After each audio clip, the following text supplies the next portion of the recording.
Hola, hola, hola. Amén. Señor, gracias.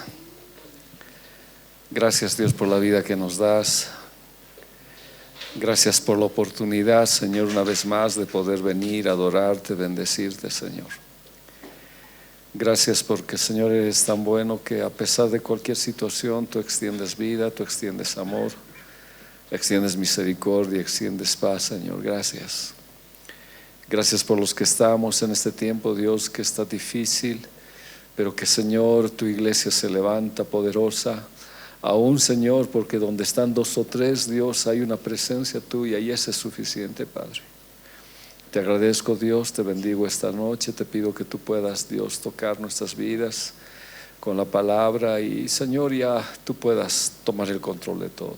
Gracias, papito. Te agradezco, Dios. Te bendigo, Señor, en el nombre de Jesús. Gracias por todo lo que haces. Gracias, Señor, en el nombre de Jesús. Amén. Amén, queridos hermanos. Quiero tal vez solamente ir a la esencia de lo que estamos hablando, de este león que mezcla, ¿no? Es un león que mezcla todas las cosas, y cuando hay ignorancia es peor todavía. Y hemos dado detalles acerca de la mezcla del barro y el hierro, ¿se acuerdan? Que a pesar de que no es una mezcla homogénea, sino heterogénea, porque se ven las partes, ya el mundo de ahora está queriendo mezclarse, ¿no? El anterior sábado hemos hablado un poco de la inteligencia artificial, muy poquísimo, pero con mucho contenido, de lo que el enemigo está mezclando las cosas, ¿no? Sigue mezclando las cosas. Y hoy nos vamos a ir directamente a la clase de hoy para hablar acerca de Números 11:4. ¿Qué dice? Y la gente extranjera que se mezcló con ellos tuvo un vivo deseo. Y los hijos de Israel también volvieron a llorar y dijeron: ¿quién nos diera a comer pan? Nos acordamos del pescado que comíamos en Egipto de balde, de los pepinos, los melones, los puerros, las cebollas y los ajos. Y ahora nuestra alma se seca, pues nada sino este maná ven nuestros ojos. Sin una situación de hacer mucha exégesis, aquí hay un contenido muy especial. Gente extranjera. ¿Con quiénes se mezcló? O sea, con esa cita veremos. Gente extranjera. ¿Con quiénes se mezcló? Con los hijos de Dios, con los israelitas. ¿Quiénes tenían el vivo deseo? La gente extranjera, ¿ya? Entonces la gente extranjera tenía un vivo deseo de comer puerros, etcétera, etcétera, etcétera. Y ese hecho de lo que ellos hicieron trajo consecuencias en el pueblo de Dios. Y los hijos de Israel también. Entonces la mezcla siempre nos va a traer problemas. Una falta de una palabra real, constante en mi vida, que yo escuche una mezcla, va a traer consecuencias en mi vida. Y dice: los hijos de Israel también volvieron a llorar y le dijeron: ¿quién nos diera a comer? O sea, ya lloraron los hijos de Israel y volvieron a llorar y se antojaron carne y se acordaron todas estas cosas. Veamos algunos aspectos. No todos étnicamente eran israelitas. Dice que era gente extranjera, gente esclava de otras naciones igual que ellos, posibles egipcios casados con judías, ya que vieron al Señor y un Dios más poderoso que el Dios de los egipcios, y tal vez cansado por algunas de las situaciones existentes decidieron salir. Pero lo mío, yo pongo todavía cosas no totales, ¿no? Porque no solamente eran egipcios, edomitas y muchos esclavos que los egipcios habían tenido, ya eran muchísimos más allá. Entonces no solamente era una mezcla de raza, sino una mezcla de espiritualidad, ¿ya? Entonces había toda clase de creencias, aunque ellos creían, más que creer, habían visto el poder de Dios. Y otros que se acomodaron a la marcha y fue la oportunidad de salir de Egipto. Entonces, ¿cuánta gente sería? Como les dije, algunos dicen 2 millones, algunos 1.200.000, 1.600.000, etcétera. Hay varias posibilidades de número, pero la Biblia habla de 600.000, pero sin contar mujeres ni niños. Pero dentro de ellos había una mezcla. Entonces, esa mezcla, no sé de cuántos serían, 200,000, 300,000, no me especifica la Biblia, pero era gente mezclada que pasó y vio las riquezas de Dios, ¿ya? Pero en esto siempre había el vivo deseo, ¿no? Un deseo ardiente de querer algo más. Éxodo 2:78. Subió también con ellos una multitud mixta, ¿ya? Juntamente con ovejas, vacas y una gran cantidad de ganado. Eso lo vimos la anterior clase, como ya estamos volviendo.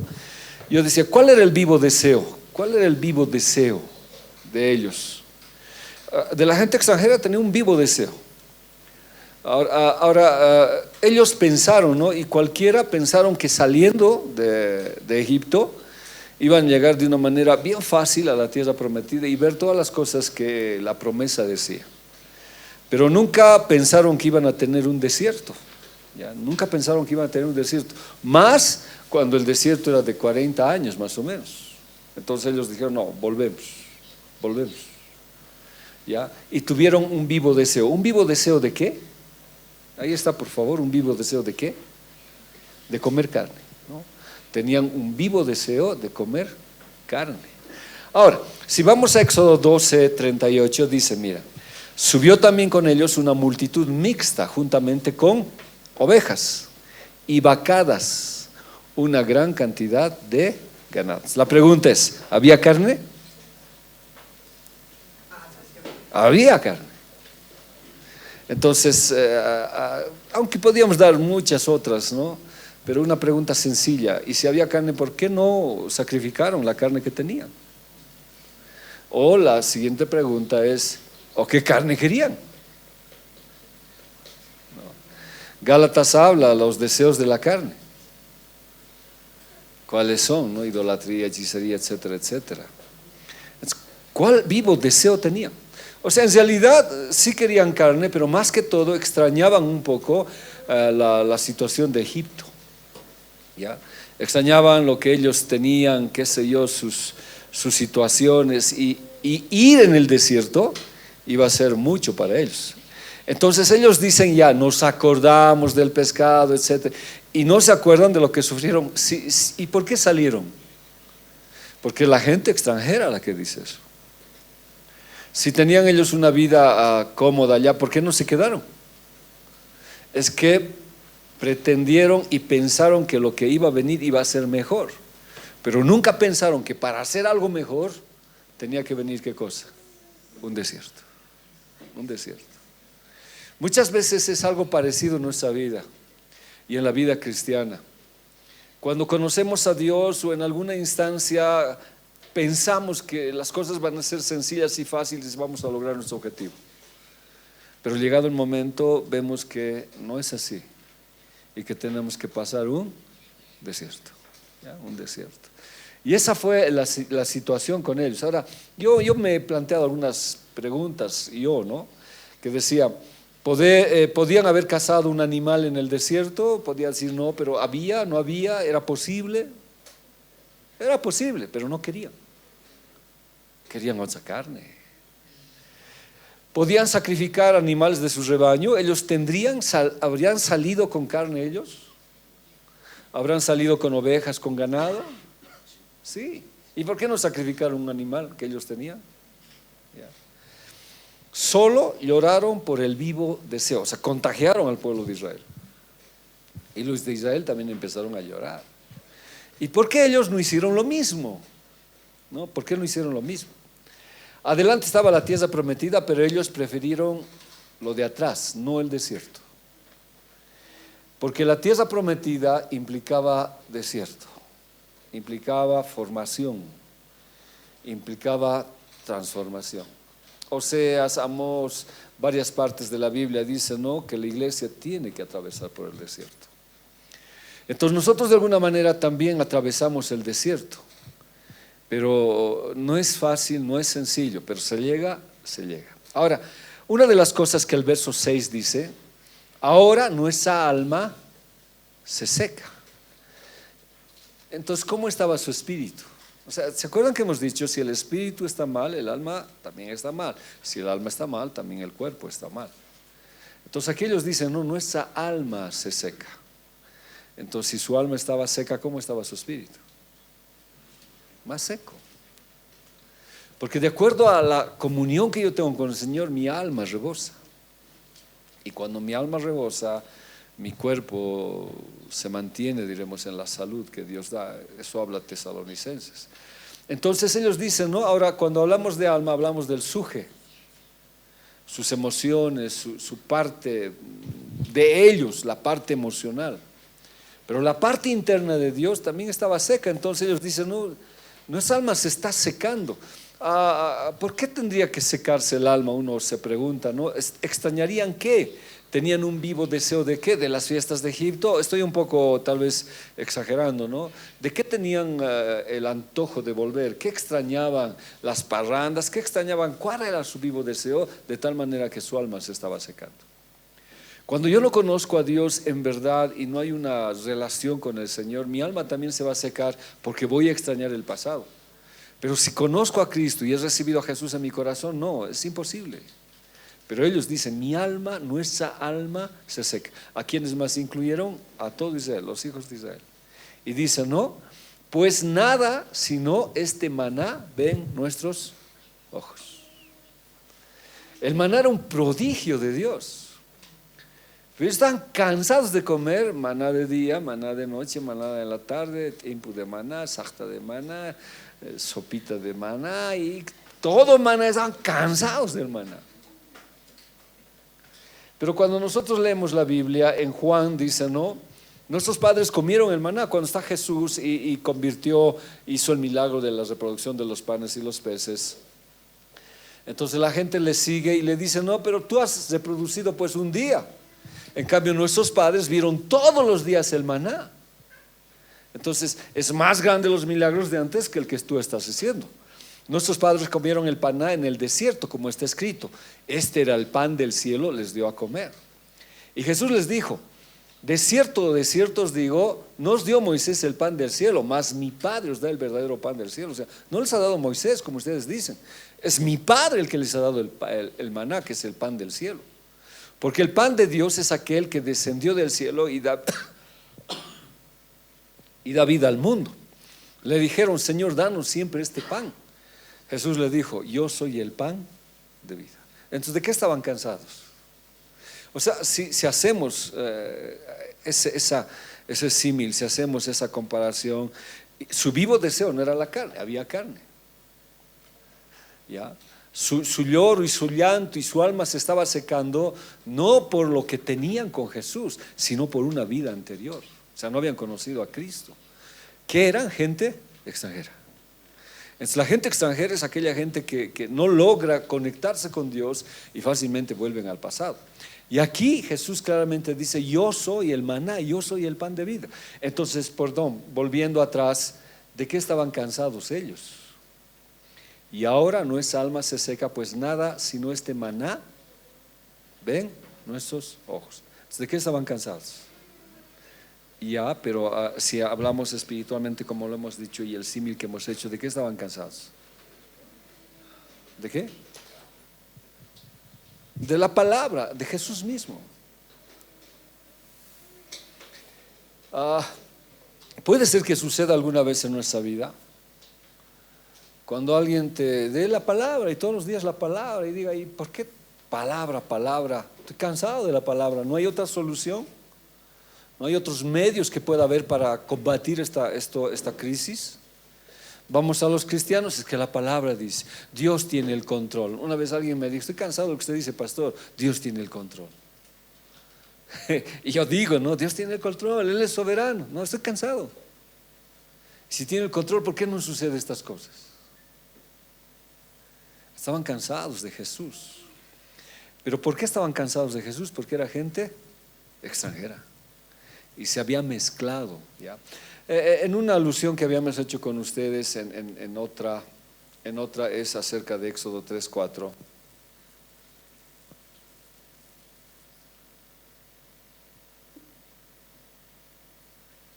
Cuando dice, ¿no ve?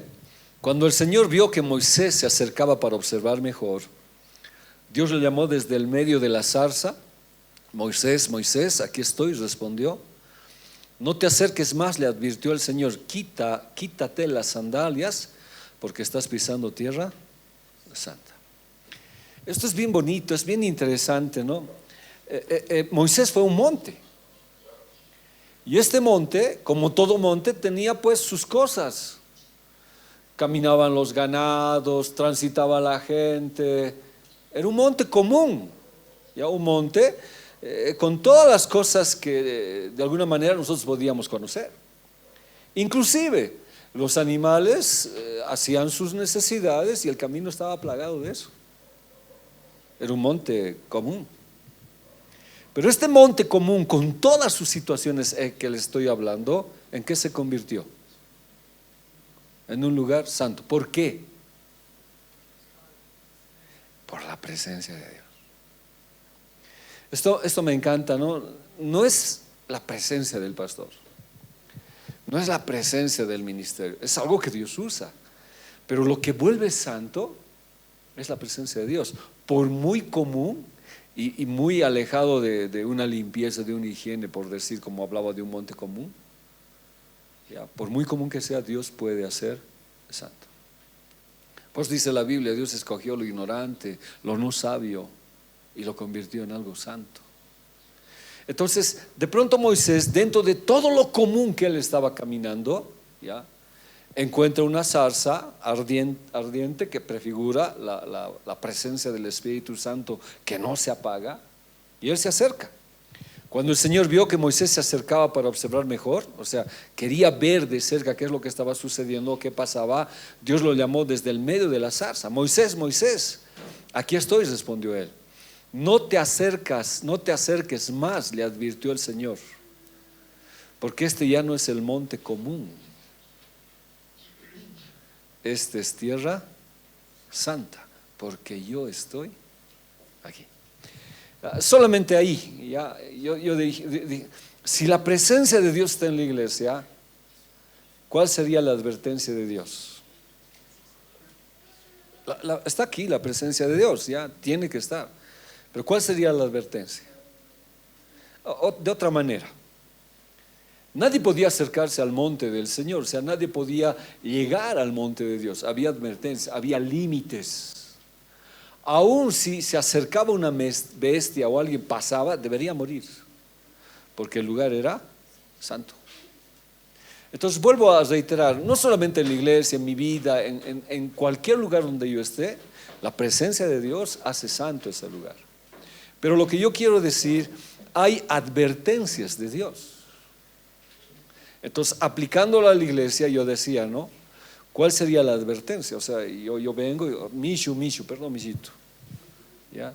Le advirtió el Señor, cuidado. ¿Cómo estás llegando a la iglesia? O sea, estoy parafraseando, ya no con Mishu porque está su esposa, me están mirando mal. Yeah. No, está mirando mal. Con Joel que está solito. Yeah. A mí siempre está así. Joel, ¿no? El Señor le advierte. Estás llegando a la iglesia donde está mi presencia. No es que él, o sea, nosotros lo buscamos, está su presencia. Un lugar común, un edificio común. Porque nos salimos y es común, pues es una casa más como todas las otras casas.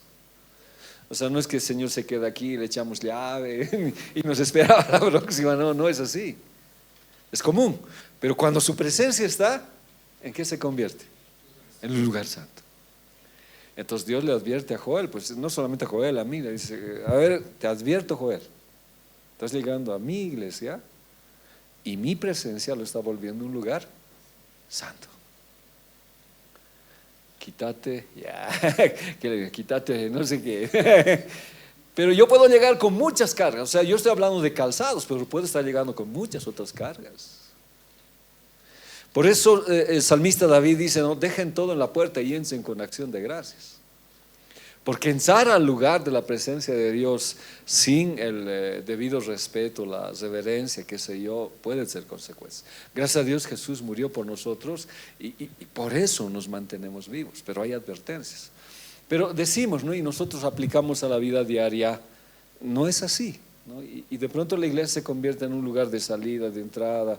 A mí siempre los líderes me llaman la atención por los domingos. Porque dice que terminamos la reunión, la prédica, y caminan todos por aquí, por allá, salen. Entonces de pronto deshonramos la presencia del Señor. Entonces Moisés tenía que aprender, ¿no?, de que acercarse a Dios no era con mezclas en mi vida, tenía que llegar de manera adecuada, como debería ser. Entonces es reconocer la santidad. Pero miren, yo quiero ir a más todavía, puedo llegar a más casos, a más situaciones. Mi casa, mi hogar, mi vida familiar, no sé, Dios puede establecer límites. Y estos límites de Dios establecen una santidad. Yo lo agarraría como promesa, ¿no?, en mi vida. El lugar donde estoy, el enemigo puede querer entrar, mucha gente puede querer entrar tratando de hacer brujerías. No, Dios dice, no, un momentito, este lugar santo por mi presencia. Entonces, cuando yo estoy en mi casa, cuando estoy en un trabajo, no sé, yo lo establezco como lugar santo. Es la presencia de Dios que está ahí. Y el enemigo lo va a advertir. Entonces, quitarse los calzados es reconocer la santidad de Dios. Ahora, dentro de la cultura oriental se sacaban los calzados para reconocer autoridad divina, sumisión, estar en sumisión y humildad. Quitar los calzados era confesar una contaminación personal y ser indigno ante Dios. Entonces, lógicamente, dentro de la cultura, Dios usó esa cultura para entender, quítate los calzados, porque estás en un lugar muy especial. Es mi presencia. El lugar común, yo lo he convertido santo. Sí, Joel. Sería lo mismo decir que necesitamos tener la vestidura para entrar al baño, ¿no? Sí, pero esto es más normal de la vida diaria. En cambio, el tabernáculo era una vez al año. No, esta es la vida diaria. Por ejemplo, o sea, daré un ejemplo que yo lo aplico en promesa. Tienes tú un negocio, ¿verdad? Si está la presencia de Dios, ¿en qué se convierte ese lugar? Y la gente que llegue, ¿qué haría? ¿Qué pasaría? Sentiría esa presencia, recibiría a Jesús en el corazón. Habría un cambio. Pero si no habría presencia, hasta tus cortes te saldrían mal. ¿No ve? Todo chueco. Se pasaría. Es una forma de decir. Pero lo que yo digo, o sea, quiero ir más allá, Joel, o sea, en esto que estoy diciéndote, es que cuando yo lo leía, ¿no?, y yo lo leí tantas veces, dije, es que Dios advierte al que viene a hacerte daño a tu lugar, porque está la presencia de Dios. Ahora, te pregunto, o sea, solamente en un símil, ¿cómo te digo?, en un ejemplo. ¿Cuántos peluqueros te odiarán? ¿Y qué harían en tu negocio o en el tuyo mismo? ¿Qué harían? No, tal vez echarían brujería. Una vez el pastor Teo me llamó, pastor, venga, ¿y qué habían echado en toda su casa? Azúcar, sal y no sé qué cosas. Yo le dije, ¿por qué tienes miedo? Si la presencia de Dios está en tu casa, Dios advierte a ellos que no puedes pasar. Con nosotros también nos advierte de manera, pero más amorosa, ¿no?, de decir, es un lugar santo. Entonces yo confieso, cuando llego a la iglesia, confieso, entiendo que me he contaminado. Ahora, ¿qué es lo que había contaminado? A ver, veremos, las citas bíblicas nos va a ayudar esto. Si esta demanda me permite entrar a su presencia, me quitaré de todo aquello que lo impida. Entonces no solamente va a ser los calzados. La pregunta es, ¿qué me puede decir Dios? Quita eso en tu vida. Quita, porque eso te está impidiendo entrar a la gloria de Dios. Lo común se vuelve sagrado en el Señor. Eso que muchos no piensan se vuelve sagrado, pero tú lo estás contaminando. Entonces, no solamente tus calzados. La Biblia en Efesios, si no recuerdo mal, dice, no, despójense de todo vestido, de todo aquello que no les hace bien. Entonces, ¿de qué me tendría que despojar? ¿Ya? Entonces, me tengo que quitar de todo lo que me impide. Si hacemos la pregunta, si Moisés no se hubiera quitado los calzados, ¿hubiera entrado? ¿Y si hubiera entrado con sus calzados? Sí, no dice la Biblia, si hubiera muerto, no sé. No hubiera habido el libertador. Había que hacer. Entonces, al hacerlo, él se estaba consagrando para una misión especial. Entonces él fue obediente. Y la situación de quitarse los calzados para él fue decir, sí, obedezco. Yo creo y lo voy a hacer, Señor. Y esa obediencia de quitarse los calzados le asignó una misión especial en su vida. Él no sabía todavía cuál era la misión, libertador. Pero él no sabía. Ya, no sabía. Actuaría según las instrucciones de Dios en obediencia. Sigamos viendo, vamos a ver esto. ¿Ya? Como les dije, el monte común se volvió santo con la presencia de Dios. ¿Ya? Uno se debe quitar todo lo que el calzado pisó anteriormente. Pero vuelvo a insistir, donde estemos, hermanos, en lo común, en el trabajo, donde estemos, la presencia de Dios lo santifica. Y si entramos con la presencia de Dios, hermanos, Dios tiene planes especiales para nosotros. O sea, puedo aplicarlo en muchas áreas. Tengo una cita bíblica acá, ¿ya? Éxodo 2:19. Ellos respondieron: un varón egipcio nos defendió de mano de los pastores y también nos sacó el agua y dio de beber a las ovejas. ¿Se acuerdan la historia, no ve? Débora, ¿quién era la que estaba? Si es... No, las jovencitas que estaban eran hijas de Jetro. No recuerdo los nombres de ella. Creo que sí, Séfora estaba ahí, todas las hermanas que he hecho. ¿Ya? Entonces, eran pastoras. Ahora, su papá pues no pudo tener hijos varones, puras mujeres había tenido. Puras mujeres. Como dice chancletero aquí. ¿Ya? Puras mujeres. Entonces, tenía pleitos con los varones ganaban pues.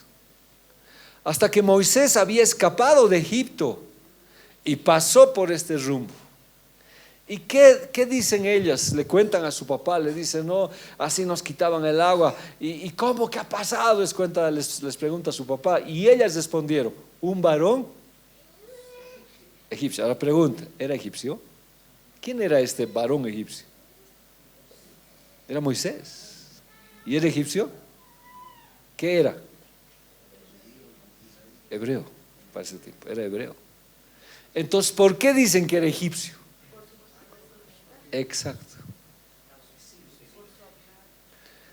Sí, yo supongo que sí también. Pero más que todo por su vestimenta. Eres cristiano, pero pareces mundano. ¿No ve? Y alguien dice, no, alguien nos ha defendido, un mundano, pero había sido cristiano. No, por tu forma de ser. Entonces, ¿estaba contaminado? ¿Había mezcla en su vida? Sí.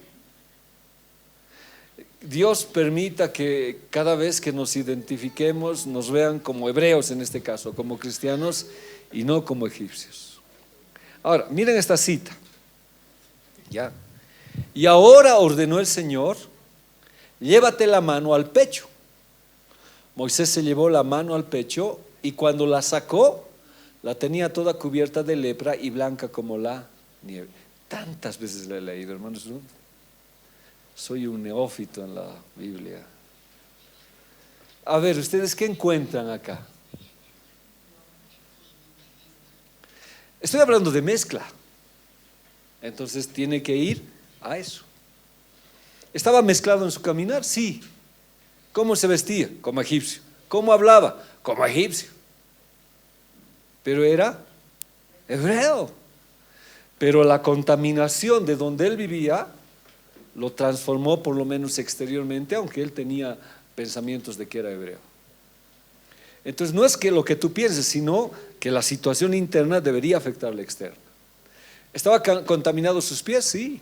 Caminaba como egipcio, sus calzados totalmente egipcios, sus pisadas egipcias, iba a las discotecas egipcias. ¿Dónde iría? Estaba así sus calzados, totalmente así. Entonces, ¿podía entrar a la presencia de Dios así? No.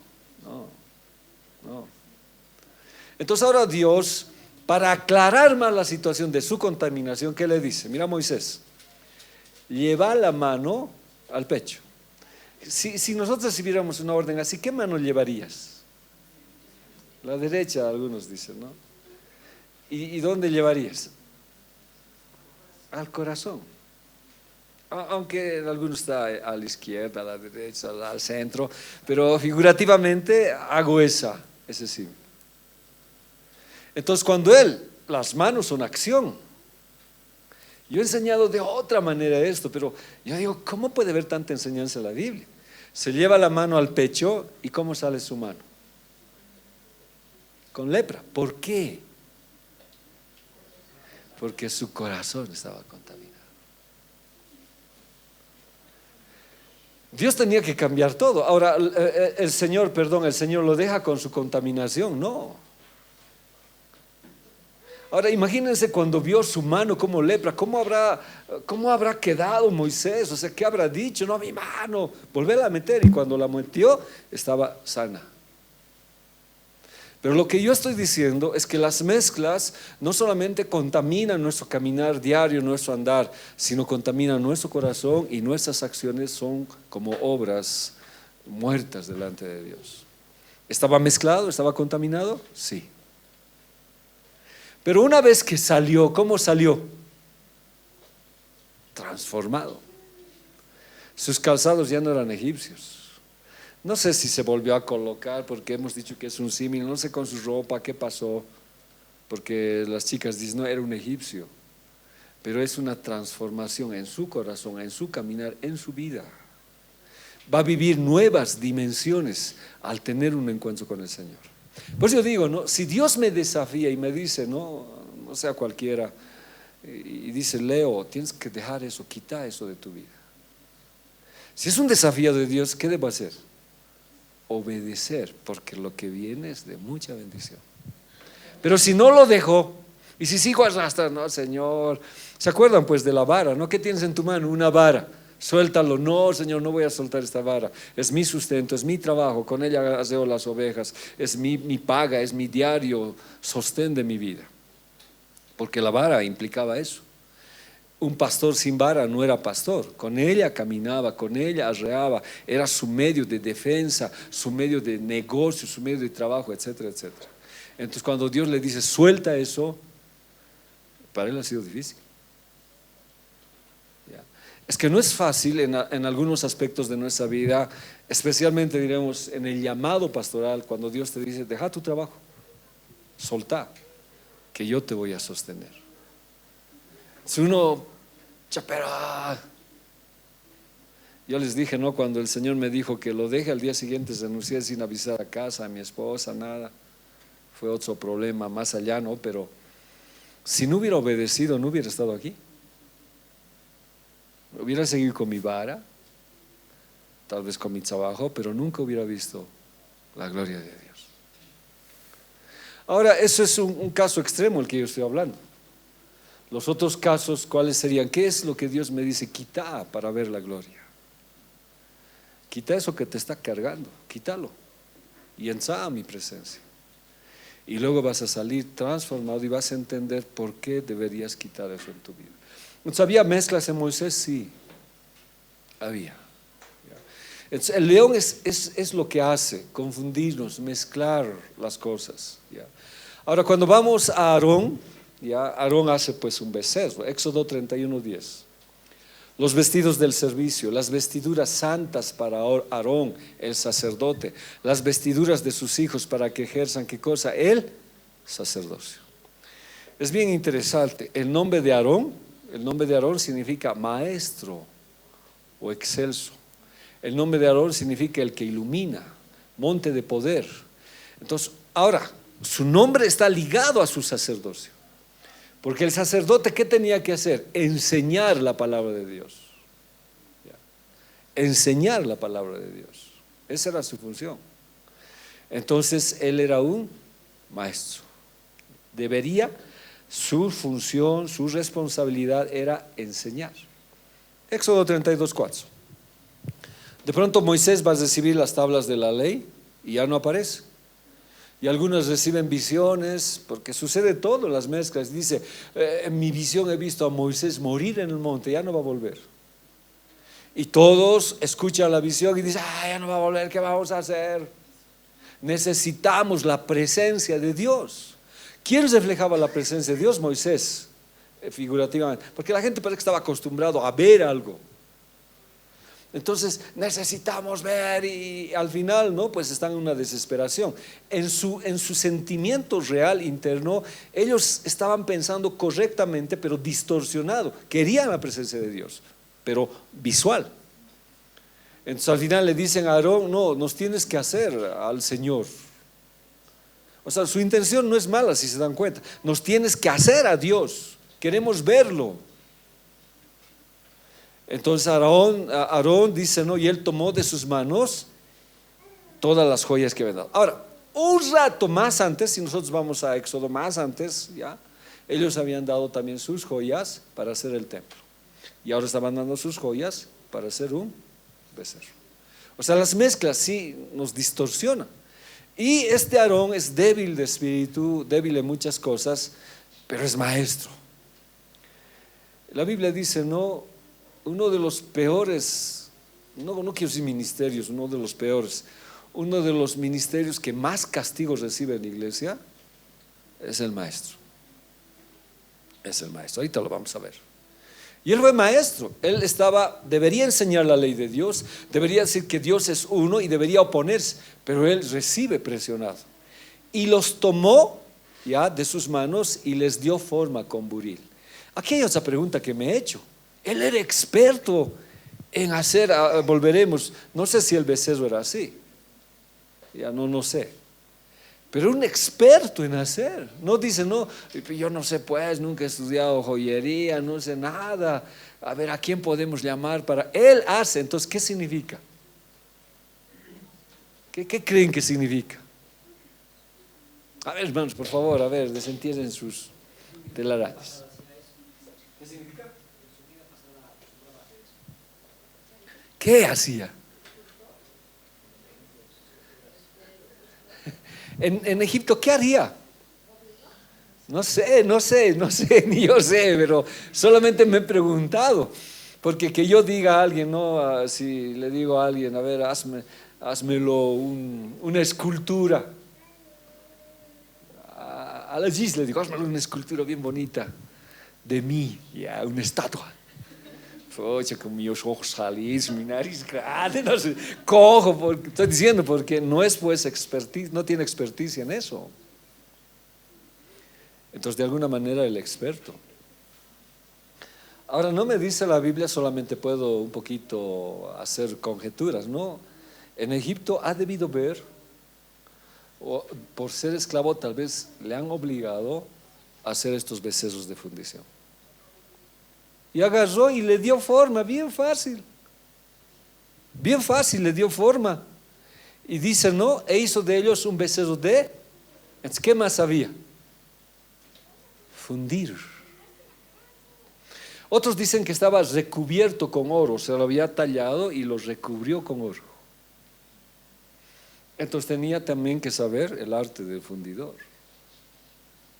Como maestro era experto, como maestro era alguien que sabía.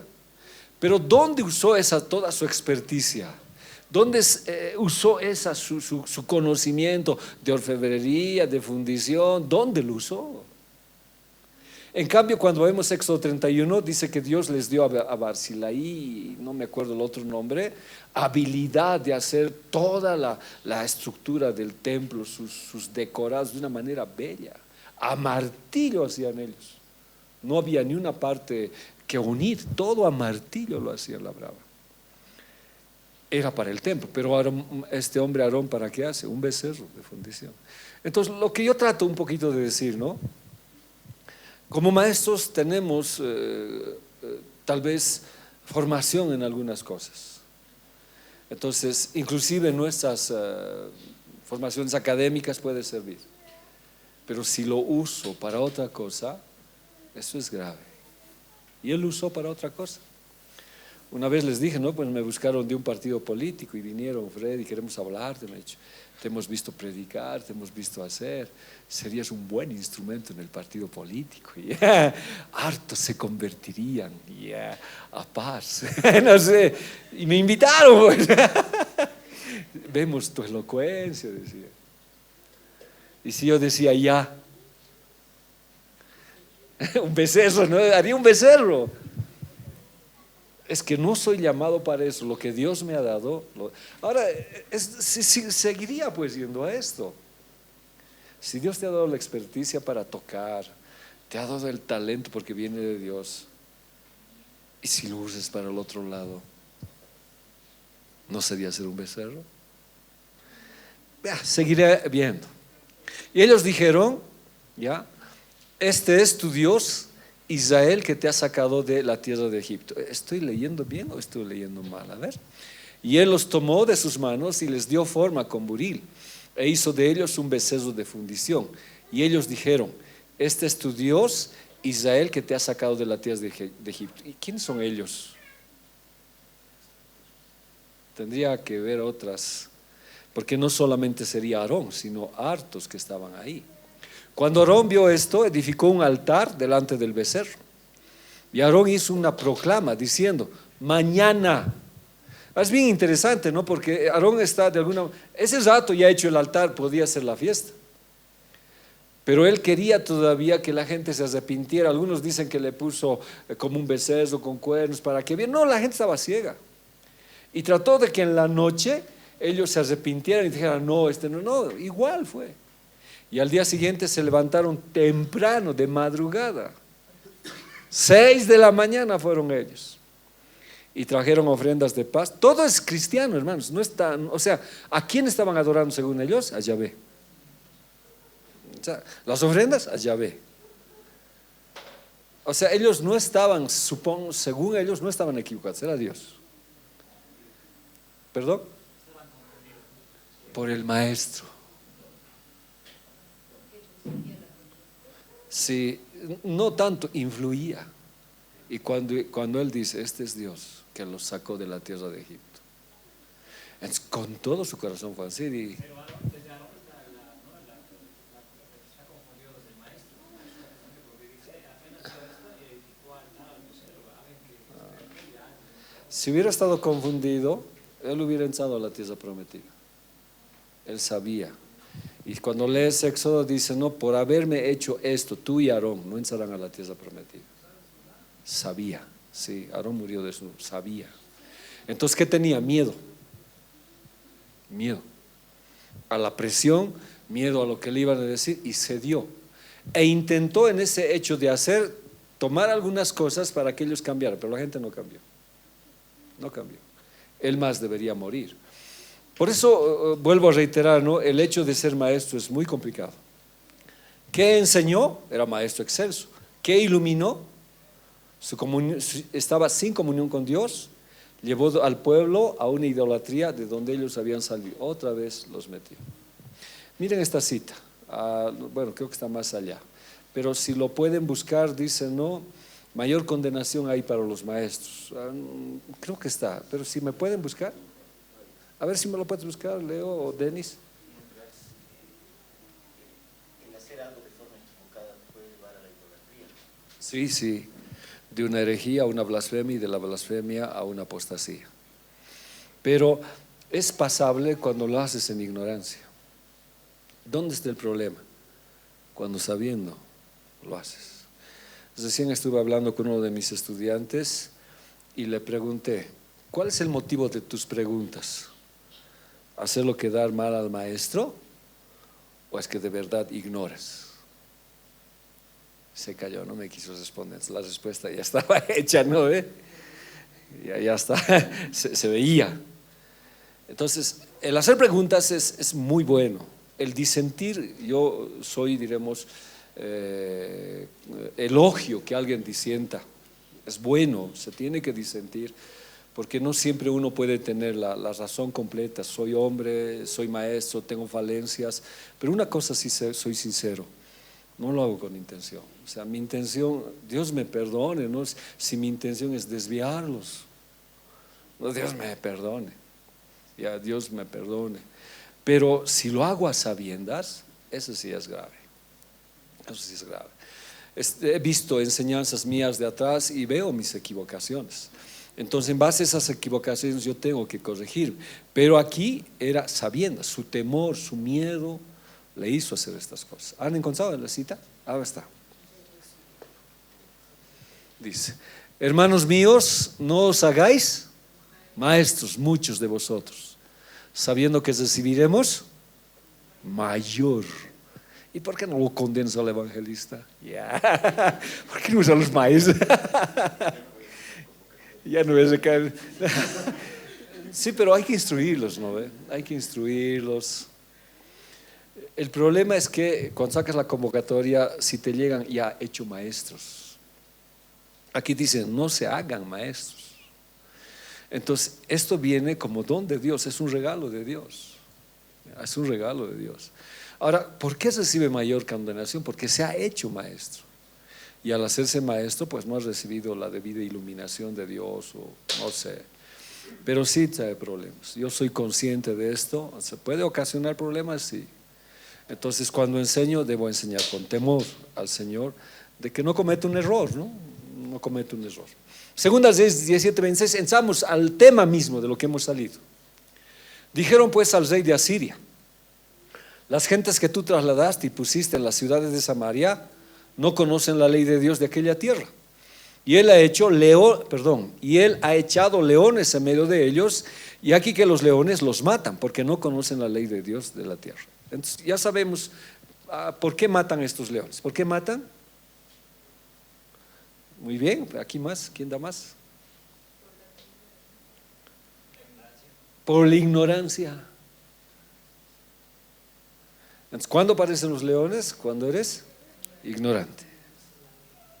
No conoces la ley. Sigamos. Y el rey de Asiria mandó diciendo: lleven allí alguno de los sacerdotes que trajiste de allá, y vaya y habite allá y les enseñe la ley de Dios del país.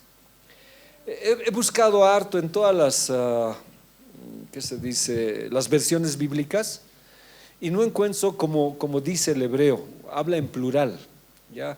No hay tanto, y los comentarios dicen, sí, habla en plural. A ver, le pondré el plural ahí. Llevad allí a algunos de los sacerdotes que trajisteis, y vayan allá y habiten allí, y les enseñen la ley del Dios, y le enseñe la ley de Dios del país. O sea, vayan allá, dice, y le enseñe. O sea, hace dos distinciones. En los comentarios, no he podido encontrarlo en el hebreo prácticamente así claramente, no hay. Pero en los comentarios hablan, dice, que no vino solo el maestro. Entonces, ¿con quiénes vino? Cuando dice vayan, vino con su séquito, vino con sus seguidores. Pero el que estaba autorizado a enseñar era el maestro. Pero el maestro tenía sus discípulos. Ahora, pero lo que vamos diciendo, dice, ¿quién era ese que lo han traído? Esa era la pregunta. Alguno debe haber. Ahora, estos algunos sacerdotes que fueron tomados, ¿dónde vivían? Esto vamos a tener que recordar la lección esta misma. ¿Dónde vivían? ¿Dónde? ¿En dónde? No. En Samaria. De ahí los deportaron. Entonces eran sacerdotes que vivían en Samaria. ¿Y cómo eran los sacerdotes en Samaria? ¿A quién adoraban? ¿A quién? Sí, pero en especial ellos tenían ya hecho. Ahora nos recordaremos, cuando se dividió los reinos, un rey lo dividió, ¿no? Dijo, nosotros nos vamos al otro lado. Y como ellos no tenían en Jerusalén, construyó otra capital, Samaria, Betel y Siquem, si no recuerdo mal, ya dos lugares importantes. Y construyó 2 becerros. Y ahí donde construyó los becerros, instituyó sacerdotes que no eran de la orden de Jerusalén, de la orden que Dios había dado. Entonces vuelvo a preguntar, ¿qué sacerdote era? Era un sacerdote de Samaria que adoraba becerros. Entonces el rey dice, ¿qué nos importa? Pero traigan cualquier sacerdote que ustedes han llevado y busquen uno que sea principal, y si viene con su séquito, tráiganlos y que les enseñe la ley del Dios de ese país. Si era adorador de becerros, ¿qué enseñó? En realidad sí enseñó la ley de Dios, pero mezclada. si yo hacía esto, ¿no? ¿Qué podía enseñar un sacerdote corrupto? Era de Samaria.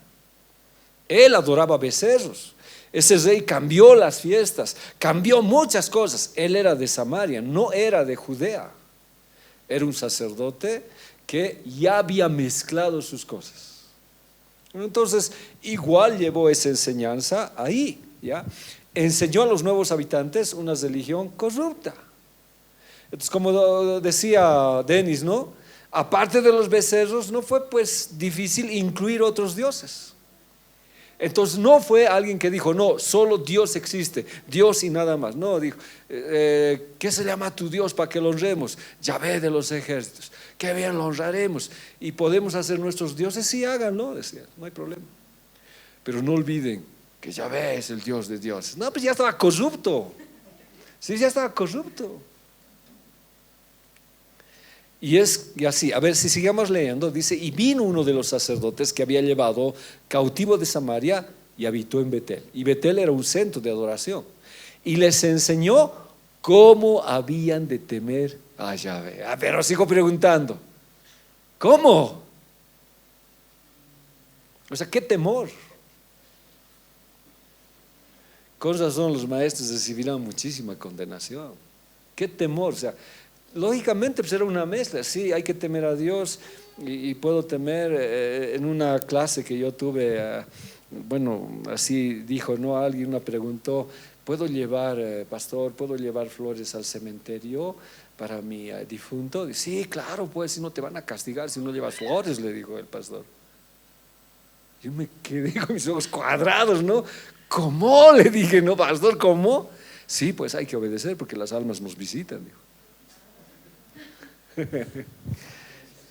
Sí, había un sincretismo. Claro, luego dijo, van a disculpar, no hay muchos maestros en las asambleas de Dios, adoramos al becerro y también adoramos a Yahvé, más o menos así. Y ese maestro, por decir, con todo el respeto debido, porque yo también podía estar en algunas cosas y digo, ¿qué podía traer al pueblo? Una confusión y llevarlos a la iglesia. Y una religión mezclada, sí, pues, o sea, puedo ir a la iglesia y puedo tomar también, claro. En tu iglesia no hacen eso, pues ven a mi iglesia, los mormones, bien lindo es, dice. Llegas ahí y adoras a Dios y pides permiso también para echarse una farra, no hay problema. ¿Y cómo son esas iglesias? Llenas de jóvenes. Porque te permite mezclar, pues. Te permite mezclar. Les enseñó cómo habían de temer a Yahvé, pero cada nación se hizo sus dioses. O sea, ¿eso es temor? Si de verdad hubieran tenido temor, hubiera sido un solo Dios. Pero cada nación se hizo sus dioses y los pusieron en los templos de los lugares altos que habían hecho los de Samaria, y cada nación en su ciudad donde habitaba. O sea, eso no es temor. No es temor. Yo entiendo también que puede ser que muchas veces nosotros por temor no podamos enseñar la verdad absoluta, pero había que hacerlo. Tenía elementos de la fe verdadera, pero mezclado con idolatría que practicaba. Y hay una gran variedad de iglesias que ya están así. La fe, el fundamento original de la Biblia ya no es la fe total, sino está mezclado con otras situaciones. Ha habido pues un tiempo, yo hace rato he hecho ese estudio, cuando salían anuncios en la iglesia, en el internet, antiguos, y decía, ¿te aburres en tu iglesia? Decía, ven a la nuestra, diversión total. Pero le estoy hablando de verdad. ¿Te observan tu vestido? Ven. ¿Cuánto predica en tu iglesia tu pastor? Dice, en la nuestra 15 minutos, no te vas a aburrir. Y dan el nombre de la iglesia, y la iglesia está en La Paz. Y yo saqué sus spots para ver. Lo que estoy hablando es serio. Y en alabanza lo hemos estudiado, no sé si se acuerdan algunos, en alabanza lo hemos estudiado. Entonces es una mezcla, pues vamos a ver cómo los entretengo. No, está grave, ¿no ve? ¿Qué más? El sacerdote, un sacerdote a sueldo, pues no va a enseñar a adorar al Dios verdadero, jamás, porque tiene interés. Porque ni ellos mismos creían eso, ellos también tenían varios dioses aparte del Dios verdadero. Entonces Es un sincretismo, es algo que se une, pues. Y en mi conveniencia yo puedo decir, sí, ¿verdad? Por ejemplo, la iglesia contemporánea eso hace, ¿no? La iglesia contemporánea no, ya hay sillones, permiten fumar, puedes drogarte, hay luces, los pastores tienen que entrar con tenis y etcétera. Es todo cambiado, ¿ya? Y no solamente está la cruz, pueden poner la imagen de una virgen y ya no hay prédicas, sino hay discusiones o, según ellos, debates. Y el debate inclusive es mayor que la palabra de Dios. Y ellos sacan una conclusión por una inspiración nueva. Una mezcla total. Y es llena de jóvenes. Entonces sí hay, ¿ya? Segunda Reyes 17:30, y los hombres de Babilonia hicieron a Sucot Benot. Claro, si les permitió tiendas de prostitución, ¿se acuerdan? La tienda de las nenas, dice en el griego, en el hebreo, ¿verdad? Así dice la tienda de las chicas, dice. Entonces, y puedo tener nenas en la iglesia, perdón, ¿no? Claro, pero tienes que temer a Dios. ¿Cómo así, no? Perdón que sea un poco así, un poco sarcástico, torpe en el expresar, pero eso estaban diciendo. Pero teman a Dios, pero no importa si tienen esas tiendas de prostitución. La cosa es temer a Dios. Los hombres de Cut hicieron a Nergal, dios del inframundo. O sea, adoraban.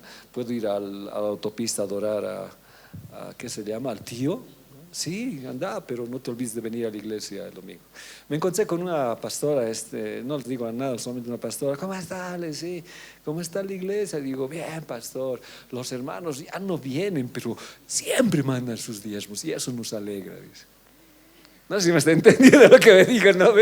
¿Cómo está la iglesia? Bien, bien está. Ya no vienen los hermanos, pero son fieles en sus diezmos, siempre mandan. No sé si estaba bien, no sé, ¿no? No sé. El estar bien es asistir. La Biblia dice no dejando de congregaros. Ahora puede ser punto de discusión, no lo sé, pero es que la salvación no se compra, la santidad no se compra. Si fuera así, yo les diría, hermanos, manden sus diezmos, ya no vengan. ¿Para qué se van a complicar la vida? Por cuere. No dejando de congregarse, sino diezmos, amén, pero congregate, aprende la palabra, viví, por cuere todavía. Entonces el resultado de una mala enseñanza o una enseñanza corrompida por un sacerdote adorador del becerro, y Leito, siéntate al perrito por favor, y un sacerdote superior, ¿qué trajo? Corrupción, pues, corrupción. Y ese superior todavía trajo su séquito de discípulos. Y al rey de Asiria no le importó, y dijo, no importa. Tesalonicenses dicen, ¿no?, que antes de que el Señor Jesús venga, el anticristo se va a sentar en el templo de Dios y se va a hacer pasar por Dios. Entonces sí hay problemas vigentes, sí. Segunda Reyes 17:33, temían al Señor y servían a sus dioses. ¿Cómo? Entonces no era temor, ¿qué era? ¿Qué podemos decir? No, es que no tiene sentido. Temían al Señor, pero igual servían a sus dioses. O sea, trataban de que Dios no se ofenda, tratando de calmar para que no vengan los leones, nada más. En realidad no había una conversión interior. Es como decir, pues daban sus diezmos igual, pero no iban, estaban en otro lado. ¿Por qué no has venido, hermano? Pero estoy mandando mis diezmos. Ya. Ya vas a disculpar. Ya. No iba a decir. No, estoy bromeando, hermanos. Pero no, es que temer a Dios es estar, es como dice la Biblia, ¿no? Mateo 6:24, lo que hemos leído. Nadie puede servir a dos señores. Cuando hablamos este año, Dios quiere decisión. La decisión nos trae obediencia y la obediencia nos trae bendición. Y esto dice, no, tienes que decidirte. Ahora, si hay algo que te está perjudicando para entrar a la gloria de Dios, quítatelo. Y es más grave, Mateo dice, no, si tu ojo es motivo de pecar, sácatelo. Si tu pie, tú no quieres calzarte, no sale el calzado, córtatelo. Mejor es entrar cojo, manco y ciego al cielo que irte con todo al infierno.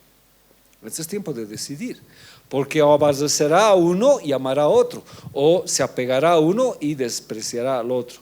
No pueden servir a Dios y a las riquezas. En este caso era a Mamón, ¿no ve? Entonces era un temor sin obediencia. Sí, temo a Dios, pero no, ahí no más. No un temor reverente, sino condicionada por los leones. Por ahí vienen los leones. No, entonces sí, voy a mandar mis 10, no sé, voy a hacer esto. Enseñaron y toleraron las prácticas de los conquistadores. Estaba totalmente mezclada la situación. Una cita bíblica, 2 Reyes 17:32. Y temían al Señor e hicieron del pueblo bajos sacerdotes de los altos. O sea, temían al Señor, pero dijeron, nos levantaremos sacerdotes, igual que el rey que hizo, ¿no? Y del populacho agarraron sacerdotes y tomaron sus propias leyes y empezaron ellos a servir en los lugares altos, a sus dioses. No había nada de Dios. Y miren, esta es la verdad, 17:34. Hasta hoy hacen como antes, ni temen al Señor. Esa es la verdad. Lo otro parece contradictorio. Temían, no temen al Señor. Porque si temieran al Señor, obedecerían sus leyes, vivirían conforme a sus mandamientos. ¿Pero por qué? Porque hubo un maestro que les toleró, hizo que esto fuese parte de su vida. No los cambió, absolutamente. Él era igual. Ni guardaron sus estatutos, ni sus ordenanzas, ni hacen según la ley y los mandamientos que prescribió el Señor a los hijos de Jacob, al cual puso el nombre de Israel. Entonces ese no es temor, es conveniencia. Yo voy a la iglesia porque me puede castigar el Señor, por eso nomás voy. No es por conveniencia. O diezmo por esto. No, tiene que ser de verdad un temor que abarque todas las áreas de nuestra vida. ¿Ya? A ver, esta más avanzamos. ¿Qué dice la Biblia? Si una generación mezcla la ley de Dios, la siguiente generación hará lo mismo. Esto es terrible. Y lo vamos a apoyar con una cita bíblica. Mire. Así pues esos pueblos, si bien temían a Yahvé, servían también a sus ídolos. Y miren esto. Y sus hijos y nietos actúan hasta el día de hoy como lo hacían sus padres. Qué terrible. ¿No es esto una herencia? Aunque no es una herencia material, es una herencia espiritual. Ahora, si cambiáramos, a ver, usted cámbielo a lo contrario. ¿Cómo diríamos? Así pues, estos pueblos temían al Señor y solamente lo amaban a Él. Y sus hijos y sus nietos actúan igual como lo hacían sus padres. Entonces, ¿temer a Dios trae consecuencia a mi generación? Sí. Amar a Dios, honrarlo, temer de verdad, ¿actúa sobre mis hijos? Sí, aquí está diciendo que sí. Pero si yo mezclo, si yo soy así, afecta a mis hijos. Y ya hay problemas cuando los hijos dicen cosas que a veces los padres están mezclados. Afecta. Miren, Proverbios 22:6. Instruye al niño en su camino, y aunque fuere viejo, no se apartará de él. Pero mezcla las cosas, tú sé igual, tus hijos y tus nietos van a seguir tu mismo camino. Entonces es bueno, hermanos, tomar en serio las cosas del Señor. Entonces la idolatría mezclada afecta a quien la practica, pero también se convierte en una herencia espiritual para quienes vienen detrás. Afecta. Las que todos que se van a casar ya saben, teman al Señor con todo su corazón. Y los hijos, y Salmos dice, ¿no? Y sus hijos van a ser poderosos en la tierra, dice. Entonces las generaciones posteriores aprenden más de lo que ven de lo que se les dice. O los hijos y los nietos van a aprender más de lo que ven en nosotros que lo que podamos decir de la ley de Dios. Entonces las mezclas perjudican, sí. Saben, hermanos, casi hoy día terminamos este 21º león, la próxima clase más. Y luego terminamos el 12º león. Y ya estoy con miedo porque entraríamos a Apocalipsis. Y no sé, pues estudiar eso va a ser grave. Si quiero alargar 13 león, 14 león, 15 león. Es que va a ser ya. Entonces, si los padres viven una fe dividida, los hijos tienden a recibir la misma versión deformada de la relación con Dios. Los papás tenemos que ser decididos, tenemos que decidir. Y nuestros hijos van a ver la decisión y van a seguir siempre adelante. Tal vez un paréntesis quiero hacer. Cecia debí tener 5 o 6 años, ya chiquilla, o 8 años tal vez, 5 o 6 tenía. Teníamos ayuno en la iglesia y ya nos habían estafado la casa, me quedé en la calle. Estábamos pasando un momento muy crítico con mi esposa. Y de verdad se notaba en mi semblante, en mi vida, todo, mi casa, todo había perdido en un momento. Y andaba muy mal, muy mal. O sea, mi persona misma como hijo de Dios estaba muy afectada, no le entendía a Dios. Y supongo que ha afectado a mi esposa, a mis hijos. Me encerraba, lloraba porque aparte de perder mi casa, el otro pastor nos estafó $35,000 más, era toda una suma que había. Y hubo un ayuno en la iglesia y yo fui al ayuno, pero estaba mal, o sea, no entiende, pues estábamos mal. Aunque el domingo prediqué que debemos reír, pero estaba mal, ya, estaba mal. Y los ayunos allá en la iglesia era pues cada uno tenía que compartir. Alguna vez también en la iglesia, cada uno comparte. ¿Cómo está la iglesia? Y ahí en el grupo estaba mi hija. Yo dije, se van a pasar porque era chiquilla, pues. Era chiquilla. ¿Y tu hermanita Cecilia? Me dice, no. Yo pensé que se iba a callar como la Arminda del Pablo. No quiero hablar. No está mi hijo, por eso estoy hablando. Ya, pensé que no iba a decir nada y ella habla y dice, yo he visto algo en mi padre, dijo ella, pero era chiquilla. No lo he visto rendirse, no lo he visto dejar las cosas de Dios, lo he visto llorar, lo he visto sufrir, pero él sigue adelante. Por eso yo estoy aquí siguiendo sus caminos. Me ha quebrado, no saben cuánto. No pensé que me estaba mirando. Nos habían estado mirando. Y creo que hasta ahora nos siguen mirando. Nuestros hijos nos miran. Si un día que tu hijo diga, ¿no?, a otro lo mismo, ¿no? Yo nunca le he visto a mi mamá rendirse. Por eso yo sigo aquí, en el camino. Entonces, lo que hagamos sí influye en los hijos. Las decisiones que tomemos a pesar de lo que estemos sufriendo, sí lo están viendo, sí lo están viendo. Y van a emular y van a mejorar lo que nosotros estamos haciendo. Entonces hay que vivir una fe íntegra, genuina, ¿ya? Y no es en vano, hermanos. El precio que se paga no es en vano, es integridad. Y esta integridad va a traer bendición para nuestros hijos, para nuestros nietos. Discípulos, personas cercanas que están mirando nuestra vida. Pero para esto vuelvo a lo que hemos dicho en un principio. A veces digo, voy a colocar y no puedo. Es decisión, obediencia y bendición. Decidamos. Yo ya decidí de servir al Señor y quiero que Dios me ayude hasta el fin de la vida, hasta lo que quede, ya, y el Señor me ayude. Esta semana la he visto muy negra saliendo de aquí. El domingo, les comento esto solamente bien rápido. El domingo en la mañana estuve en casa y ya preparé el mensaje. Entonces, preparando el mensaje, bueno, hay algunas hermanas que a veces me hablan, me dicen, no ha venido un espíritu de muerte. ¿Qué espíritu de muerte? Yo les riño. ¿Ya? ¿Qué son espíritus de muerte que vengan a molestar? Se prenderá en nombre de Jesús, les digo. No diré, ¿por qué veniste a molestar? Siempre he sido así. Pero el domingo vino uno a mi vida. Y es como que uno quería matarse, morir, feo. Y los reprendí. Y dije, no vas a evitar nada. Y estuve orando por la prédica del domingo. Sabía que Dios iba a hacer algo. Estaba bien convencido de eso. Y al venir aquí yo seguía orando. Y al predicar yo seguía orando. Y salimos pues con mi esposa. Nos salimos y una hermana más. Y me dice, vamos a comer, pastor, ya vamos a comer. Y fuimos a comer pescado pues. Y a mí me gusta mucho la cabeza del pescado. Y yo soy experto en el pescado. años de experiencia tengo.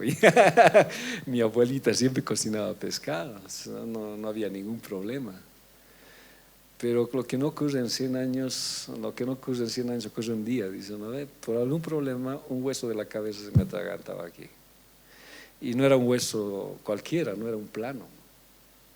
Y ahí empecé a fallar, hermanos. Ya no podía respirar. Y como dicen, no, come chuño, come papa, marrajeta, me lo han comprado todo. En vez de sacarlo, lo había incrustado peor. Estaba más incrustado. Nunca la vi a mi esposa asustada, la vi asustada, ya estaba viéndose viuda, creo. Ya estaba, la vi muy asustada porque yo ya no podía respirar. Tosía y ya me quería desvanecer porque se me estaba cerrando. No sé cómo dormí en la noche. Y al día siguiente levanté, no, ya me llevaron al médico. Cuando me sacaron las radiografías, dice que estaba bien clavada. Y uno de esos ratos piensa, y si hubiera muerto y si hubiera pasado, Dios, no, tenemos que estar vivos, hay que seguir, la obra continúa. Pero a veces pasan estos momentos. Ya no podía comer, no podía respirar, no podía hablar, ya como Zacarías estaba. Zacarías estaba, ¿verdad? No les miento. Mi esposa me dice, pondré en oración. No, ¿qué vas a decir? Le digo, en mimo, ya en mimo, ¿no? No, deja, el Señor va a hacer, le digo. Y a las 3 me tienes que comer algo, no estás comiendo, me dijo. ¿Qué has cocinado? No he cocinado una jacontita con chuño, me dijo. Pucha, gracias. ¿Cómo voy a hacer? Dije, vivo o muero, agarrado el chuño, comido. Me estaba por desmayar, me he escapado, dice que me he vuelto azul. Así azul he seguido comiendo. Y he sentido como me ha desgarrado y sensado. Y respiré después. El más no tenía que ir a clase, estaba muy mal, pero Dios es bueno. El espíritu de muerte no tiene poder sobre el Señor Jesucristo y sigo proclamando eso. ¿Ya? Ahora, un accidente, coincidencias, no lo sé. El Señor habló mucho el domingo, especialmente en mi vida y a muchos. Fue un tiempo muy especial. Pero a veces el enemigo ataca y hace. Pero quiero ser ejemplo, ¿no? Aún en mis hijos, ser ejemplo de las cosas del Señor. Nunca me ocurrió, primera vez, pero en el Señor somos más que victoriosos. Amén, queridos hermanos. Por favor, preguntas, aclaraciones, correcciones. Sí, Joel. No del pescado.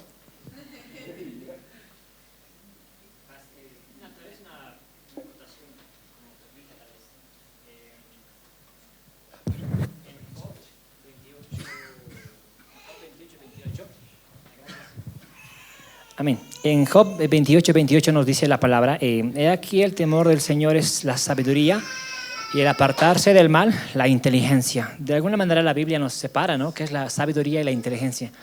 Y como estábamos viendo, el temor a Jehová ahí era bien distinto.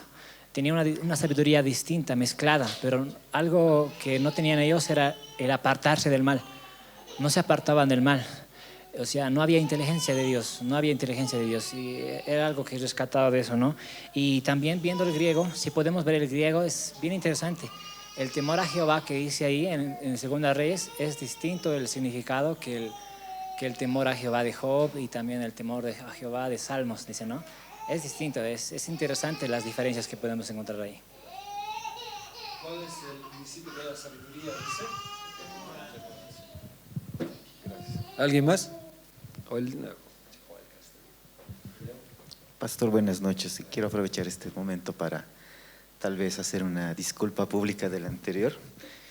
Tal vez he usado un término incorrecto al decir no, o sea, no, ya no recuerdo cómo lo dije.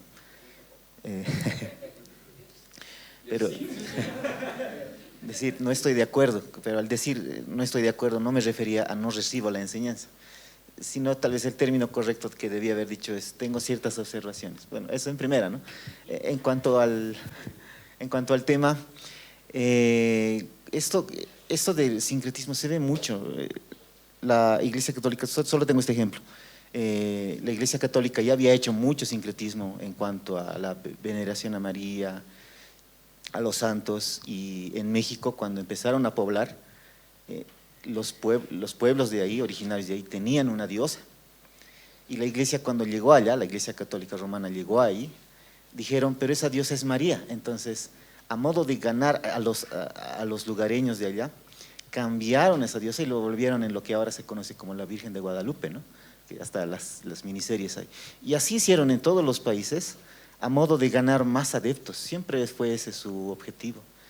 Pero esto, o sea, podríamos usarlo como crítica a la Iglesia Católica Romana, pero igual he estado escuchando que se está haciendo muy popular esto aún congregaciones que se llaman cristianas o a quienes se llaman pastores. Un pastor decía, tenemos a Jesús en todas partes, en mi perrito está Jesús, o en mi perrito, si yo hago el bien a una persona, ahí está Cristo, algo de panteísmo, todo tiene su nombre, pero no lo expresa así, sino que empieza a distorsionar solo para quedar bien con otras personas.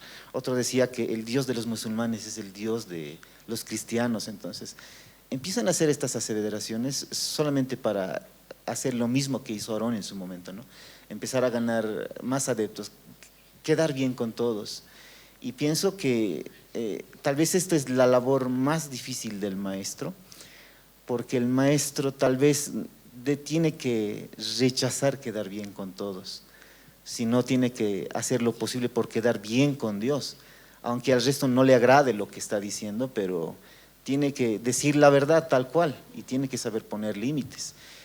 Tal vez yo soy muy chinchoso con esto, pero siempre voy repitiendo eso en los discipulados o enseñanzas que hay. Tenemos que tener una confianza, no confianza, sería una base sólida acerca de las doctrinas fundamentales que no se pueden negociar para un cristiano. Deberíamos saberlas muy bien y eso nos ayudaría a detectar de inmediato cualquier mezcla que quiera hacerse, porque iría directamente en contra de lo que al Señor le agrada. John Wesley decía, una de sus frases haciendo similar a la frase que pone, lo que una generación tolera, la otra la abraza. Y es como que muchas veces por quedar bien con ciertas personas, empiezan a tomar ciertas cosas que parecen suaves en un principio, pero tal como usted decía, hay una generación que nos está viendo y es la que aprende, la que copia, y es más, la que ya lo hace con mayor magnitud. Entonces, pienso que nuestra responsabilidad va a ser aún más grande porque no solamente es hablar a esta generación, sino a las que van a venir, porque ellas son las que nos van a imitar. Bolivia casi es sincretismo total, ¿no? San Francisco, gran poder. Lo que hicieron los colonizadores es mezclarlo, o sea, si no podemos sacar ese Dios, pues mezclémoslo, y es lo mismo. Casi todas las catedrales que tenemos están pues sobre, ¿qué se llaman estos? Ya no recuerdo su nombre, pero lugares sagrados de los aymaras. No los han eliminado, pues, construyamos una catedral. ¿Se acuerdan que en el gobierno anterior, solamente diré así, ya querían poner un sapo en San Francisco para hacerlo unido y tocar las campanas para mostrar ya que había llegado la era aymara? Pero hay hartos lugares así, gran poder, todas las fiestas, chutillos, todos están unidas. No han podido quitarlo, han preferido que se convierta una virgen o alguien así, pero sí es grave. Luego aparte, no siempre, a veces yo tengo un error, y el error es que profundizo algunas cosas y los hablo como si todos conocieran eso, y ahí es donde hay un poquito la confusión. Estoy reduciendo ese porcentaje, voy a tener más cuidado para hablar algunos temas. Yo no hablaba muchas cosas, pero como hemos ido hablando, y ya a veces lo suelto nomás pensando que hay un conocimiento igual, pero mil perdones, hermanos. Pero lo cierto es que no lo hago, diremos, de manera intencional, y si alguna vez me equivoco es sin intención, es que leo también, mil perdones si hay algo, pero después la iglesia tiene que avanzar en el conocimiento. Amén. ¿Alguien más? ¿Nadie? Adelante.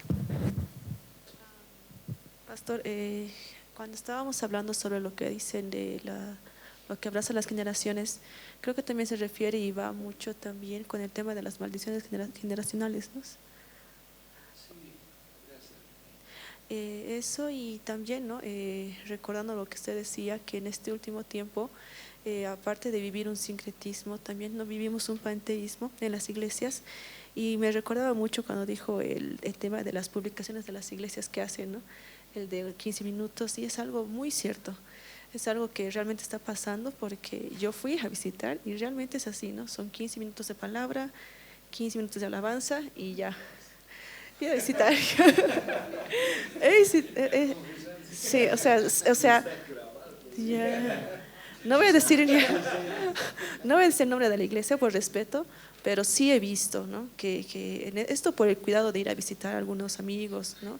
Y realmente es muy curioso lo que usted nos dice, el tema del maestro, ¿no? Que la enseñanza a veces suele ser muy ciega de los creyentes hacia los pastores, maestros, ¿no?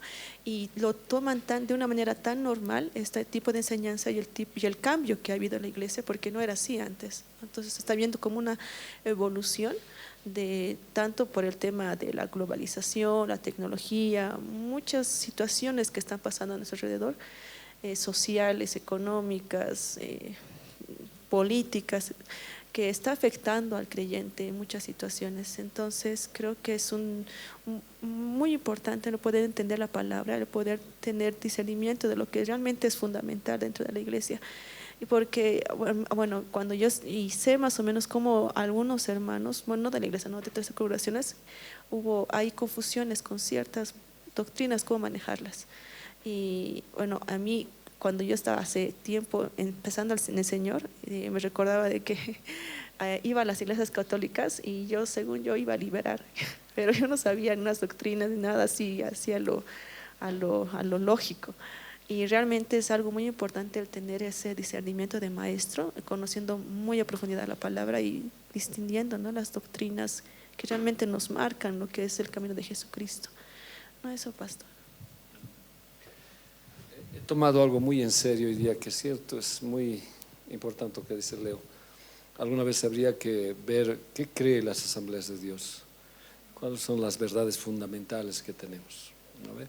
Ahora, estas no se alejan de la verdad, entonces saber qué creemos antes de Apocalipsis. Yeah. Amén, oraremos. Gracias, Dios. No es lo que hablo, sino lo que vivo. Permíteme vivir tu palabra, Señor. Gracias porque si bien no podemos decir que somos una iglesia que tiene palabra, intentamos, Padre. Por lo menos yo intento. En casa, al estudiar, intento con todo mi corazón. Te pido por favor que me guíes a la verdad, porque una mala enseñanza, Dios, no solamente yo erraría, sino haría errar a muchos. Pero gracias por mis hermanos que, como los de Berea, escudriñan la palabra y dicen, no es así, o está mal, o podemos conversar o hacer. Qué bueno, Señor. Dios, ayúdanos en este tiempo a entender, pero algo que te pido es decisión de servirte y decidir aprender tu palabra tal cual es, pura. Aunque otros se nos rían, Señor, aunque nos digan cualquier cosa, entender tu palabra, porque los tiempos, Señor, son finales.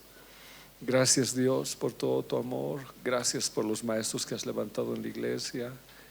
Gracias porque la palabra es algo que, Señor, aquí es fundamental, pero no implica que no estemos en peligro. Gracias por mis hermanos. Algo que hoy me has enseñado es que el lugar donde yo estoy se convierte en lugar santo por tu presencia. Mis hermanos tienen lugares de trabajo donde el enemigo quiere atacar. Mis hermanos tienen lugares donde, Señor, ellos se desenvuelven y el enemigo quiere tomarlo como común. Pero si tu presencia está, hay límites para ellos, Señor. Aún límites para mí. Pero soy tu hijo, a través de la sangre de tu hijo he entendido, Señor, que puedo entrar confiadamente a tu presencia. En mi casa está tu presencia, en este lugar está tu presencia, en los lugares de trabajo de mis hermanos está tu presencia, Señor. Y ese lugar común donde hablan disparates, donde tal vez dicen cosas que no son correctas, tu presencia lo cambia. Y la gente no puede entrar a ese lugar, pero nosotros sí. Haz que esa presencia esté en todos los lugares donde nosotros vayamos, Padre. Pero permítenos, para que nosotros sensemos esa presencia, quitarnos o despojarnos de cualquier cosa, Señor, que nos esté evitando entrar. Gracias, Señor, por esta noche. Te agradezco profundamente. Gracias por tu amor hacia mi vida, Señor. Algo que pareciera significante podría el enemigo aprovechar, pero tú te has glorificado. Tú siempre te glorificas, Señor.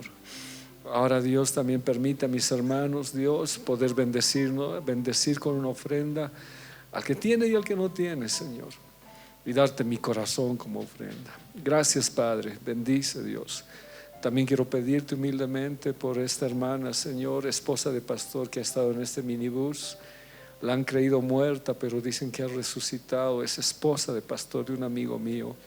Ella está en terapia intensiva, Señor, y el pastor está en un momento de mucho dolor. Te pido por mi hermana Janet, Señor, pastora, que tú la puedas levantar, que tú puedas hacer milagros, Señor, que tú puedas, Dios, dar todo lo que sea necesario en los gastos y en lo que hay. A veces en un minuto, en un instante está, Señor, el debatir de la vida y la muerte. Por eso necesito decidir, Señor, servirte en cualquiera sea la situación. Gracias, Señor, por Janet. Como iglesia oramos por el pastor Amílcar, Señor. Te pedimos que tú lo guardes en este momento duro y Janet, Señor, pueda ver la gloria tuya, Señor. Gracias, Padre. Te agradezco, te bendigo esta noche. Y al irnos a casa te pido que nos cubras a todos y que tus ángeles nos guarden, Señor, de toda maldad, porque iremos con tu presencia. Gracias, amado, en el nombre de Jesús. Amén. Amén. Juanqui.